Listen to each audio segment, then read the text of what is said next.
Johannesburg की एक university में ग्रेजुएशन के स्टूडेंट्स का एक ग्रुप कायम किया गया और उनसे कहा गया कि इस तरह का एक घोंसला बनाइए। 2 हफ्तों का वक्त लेने के बावजूद भी स्टूडेंट्स का वो जो ग्रुप है एक ऐसा घोंसला बनाने में नाकाम रहा। आज की इस वीडियो में आपको कुदरत के शानदार इंजीनियर से मिलाएंगे और इसकी एक कमाल कारीगरी आपको दिखाएंगे कि वो किस तरह से ये काम सर अंजाम देता है। मैं हूँ इब्रार असलम और आप देख रहे हैं मेरा यूट्यूब चैनल।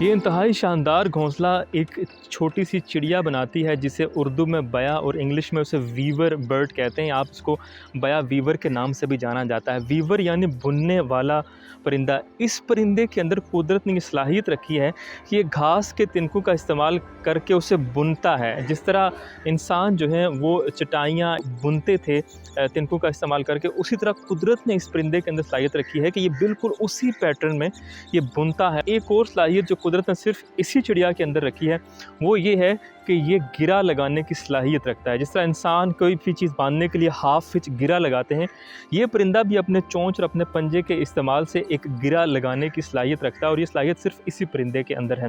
यहाँ पर आपको 2 तरह के घोंसले नज़र आ रहे हैं, एक घोंसला जो आधा है और एक घोंसला जो लंबा है और मुकम्मल है। इसकी कहानी बड़ी दिलचस्प है। ये घोंसला बया जो नर चिड़िया है वो बनाती है, जिसे चिड़ा कहते हैं, वो बनाता है और जब वो आधा घोंसला बना लेता है तो फिर वो अपने पर फड़फड़ा के मादा को इस घोंसले की जानिब मुतवज्जो करता है। मादा आती है और इस घोंसले का जायज़ा लेती है। अगर तो उसे नर चिड़िया की ये जो कारीगरी है उसका घोंसला पसंद आता है या वो इसे इस काबिल समझती है कि वो इसके साथ इसके अंदर रह सकती है और उसके अंडे और उसके बच्चे महफूज रहेंगे, तो वो फिर उस नर चिड़िया के उस घोंसले में मुंतकिल हो जाती है। फिर वो जो नर चिड़िया है, जो नर बया चिड़िया है, वो फिर उसको मुकम्मल करता है। और अगर मादा को, चिड़िया को ये घोंसला पसंद नहीं आता तो वो उसे रिजेक्ट कर देती है और फिर नर भी उसे वहीं पर, जितना उसने बनाया होता है उसको वहीं पर छोड़कर एक नया घोंसला बनाना शुरू कर देता है। और जब तक उसका घोंसला इस काबिल नहीं होता, इतना अच्छा नहीं बनता कि चिड़िया उसे पसंद कर ले, तब तक वो अपनी कोशिश जारी रखता है। इस एक घोंसले को बनाने में तकरीबन 1000 तिनकों का इस्तेमाल होता है और तकरीबन 3 हफ्ते लगते हैं ये घोंसला तैयार करने में। ये घोंसला पतली शाहों के ऊपर बनाया जाता है ताकि कोई सांप वगैरह उन शाहों के ऊपर न आ जाए। और दूसरा ये है कि बया की कोशिश ये होती है कि ये जो घोंसला है ये ऐसे दरख्त पर बनाया जाए जिसके ऊपर कांटे हों, जैसे कीकर के मुख्तलिफ अक़साम है, या जिस तरह ये दरख्त है इसे हम अपनी ज़ुबान में प्लाई कहते हैं, उसके ऊपर ये कांटों वाला दरख्त है। ऐसे दरख्तों के ऊपर ये घोंसला बनाया जाता है और फिर ये कोशिश ये होती है कि ये घोंसला ऐसी जगह पर बनाया जाए जिसके नीचे पानी हो या जिसके करीब पानी हो या खुराक हो। इस घोंसला बनाने का जो प्रोसेस है वो बड़ा दिलचस्प है। ये घोंसला बनाने के लिए सबसे पहले जो सबसे अहम बात होती है वो किसी शाख के ऊपर सबसे पहली गिरा जो परिंदा लगाता है वो बहुत ही अहम होती है, क्योंकि सारा दारोमदार फिर इस घोंसले का उसके ऊपर होता है। पहले तिनके से गिरा लगाता है, फिर उसके बाद उसके आगे बुनाई करता चला जाता है। और ये जो इसका प्रोसेस है कि सबसे पहले वो एक रिंग बनाता है। जब वो रिंग मुकम्मल हो जाता है, उस रिंग की चौड़ाई इतनी रखी जाती है कि परिंदा आसानी से उसमें से आ जा सके। जब वो रिंग बन जाता है तो फिर उसके इर्द गिर्द दोनों जानिब ऐसे ये गुंबद की शक्ल में या गोल शक्ल में ये बुनाई करता चला जाता है परिंदा। और फिर ये जब यहाँ तक पहुँचता है तो ये तकरीबन घोंसला आधा हो जाता है। ये घोंसला अगर आप गौर से देखें तो इंतहाई बारीकी से लेकिन इंतहाई मजबूती से बनाया गया है। यहाँ पर जो सांप वगैरह हैं उसको कोई भी जगह नहीं मिलती कि वो इस घोंसले के अंदर दाखिल हो सके।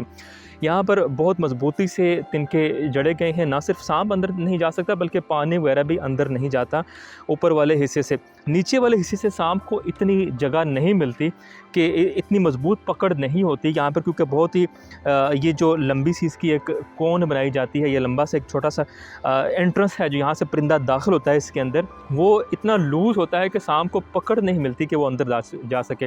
इसके अलावा जो शिकारी परिंदे हैं जैसे छोटे बाज या कौवे वगैरह, वो भी क्योंकि ये बहुत ही वाज़ह नज़र आते हैं, ये जो बया के जो घोंसले हैं किसी भी माहौल के अंदर, तो शिकारी परिंदों की भी नज़र होती है। छोटे बाज वगैरह भी आकर बैठते हैं, कोशिश करते हैं कि वो किसी तरह इसके अंदर उनकी चोंच या पंजे पहुँच जाए या उन बच्चों तक पहुँच जाए, उन चिड़िया तक पहुँच जाए, तो वो भी नहीं पहुँच पाते। तो ये जनाब कुदरत का बहुत ही कमाल कारीगर है ये छोटा सा परिंदा, इंतहाई मजबूत ये घोंसले और इंतहाई खूबसूरत बनाता है और शिकारियों से भी महफूज रहते हैं।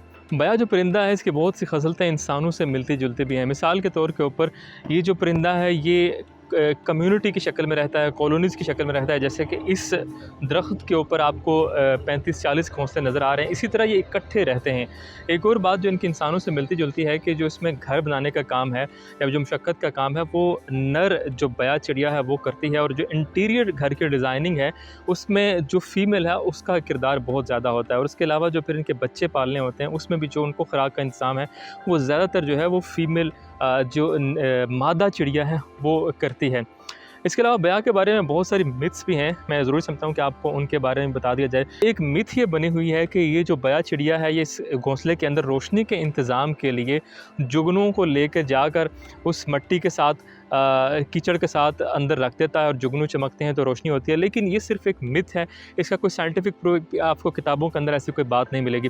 एक और मिथ जो बया के बारे में है कि इंसान ने जो बुनने की सलाहियत है, कपड़ा बुनने की सलाहियत है, वो इसी परिंदे से सीखी है। अगेन ये एक मिथ है।